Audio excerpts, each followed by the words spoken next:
प्रतिकूल परिस्थितियों और दुखों के प्रति अलग अलग दृष्टिकोण ही ये निर्धारित करते हैं कि व्यक्ति अशांत रहेगा या आनंद में। घटनाएं सभी के जीवन में समान रूप से आती हैं, परंतु उन्हें देखने वाली दृष्टि का अंतर ही नर्क और स्वर्ग का निर्माण करता है। जैसा कि इस विचार में स्पष्ट किया गया है, मार्ग कोई भी हो, ज्ञान, भक्ति या कर्म, यदि वो बोध पर आधारित है तो वो शांति की ओर ले जाता है, जबकि अज्ञान केवल भटकाव पैदा करता है। एक ज्ञानमार्गी का दृष्टिकोण अत्यंत निर्मम और स्पष्ट होता है। वो जगत को और उसमें घटने वाली घटनाओं को एक स्वप्न या चलचित्र की भांति देखता है। उसके लिए दुख, कष्ट और बीमारियां शरीर और मन के धर्म हैं, आत्मा के नहीं।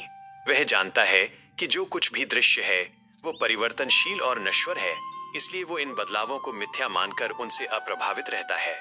उसकी शांति इस समझ से आती है कि मैं ये शरीर या मन नहीं हूं, और यही साक्षी भाव उसे संसार के थपेड़ों से बचाए रखता है।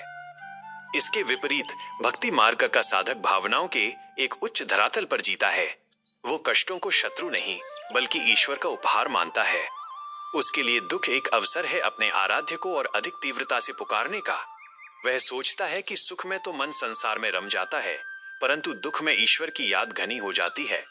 उसकी प्रसन्नता इस विश्वास में है कि ईश्वर जो भी भेज रहे हैं वो उसके कल्याण और निकटता के लिए ही है।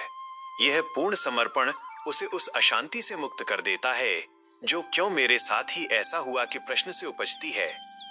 वहीं एक कर्मयोगी इन परिस्थितियों को जीवन के गणित और न्याय के रूप में देखता है।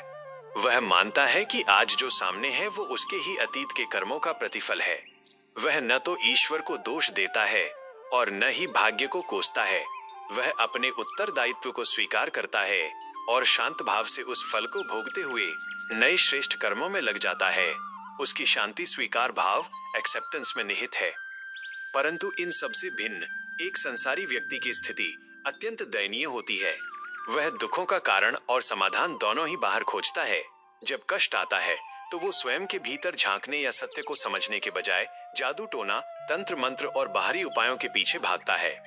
वो अंधविश्वास के जाल में फंसकर अपनी ऊर्जा और शांति दोनों नष्ट कर देता है। वो ये नहीं समझ पाता कि बाहरी उपाय केवल अस्थायी सांत्वना दे सकते हैं। वास्तविक समाधान तो दृष्टिकोण के रूपांतरण में है। यही कारण है कि वो जीवन भर अशांत रहता है, क्योंकि वो समस्या की जड़ को छुए बिना केवल पत्तों पर पानी छिड़कता रहता है।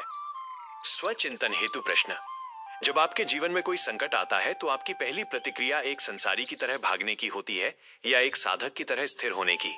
क्या आप दुखों को ईश्वर की कृपा या कर्मों का शोधन मानकर स्वीकार करने का साहस रखते हैं? क्या आपने कभी अनुभव किया है कि बाहरी उपायों ने आपकी अशांति को कम करने के बजाय और बढ़ाया है?